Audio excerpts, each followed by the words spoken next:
കണ്ണൂരിലും വടകരയിലും ഇടതുമുന്നണിയെ പ്രതിരോധത്തിലാക്കി പാനൂരിലെ ബോംബ് സ്ഫോടനം. ഇടത് സ്ഥാനാർത്ഥികൾക്കെതിരായ സൈബർ ആക്രമണം ചർച്ചയാക്കാൻ പാർട്ടി ശ്രമിക്കുന്നതിനിടെയാണ് പാർട്ടിയെ വെട്ടിലാക്കി ബോംബ് നിർമ്മാണം ചർച്ചയാകുന്നത്. എന്നാൽ ബോംബ് നിർമ്മാണത്തിൽ പിടിക്കപ്പെട്ട ഡിവൈഎഫ്ഐ പ്രവർത്തകർക്കെതിരെ നടപടിയെടുക്കാൻ പാർട്ടി തയ്യാറായിട്ടില്ല.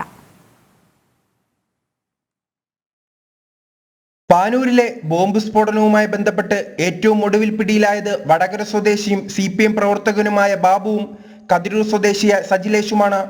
RSS നേതാവ് കതിരൂർ മനോജിനെ കൊലപ്പെടുത്തിയ കേസിലെ പ്രതിയാണ് സജിലേഷ്. ഇതോടെ കണ്ണൂരിലും വടകരയിലും പ്രധാന തെരഞ്ഞെടുപ്പ് വിഷയം CPMന്റെ ബോംബ് രാഷ്ട്രീയമാണ്.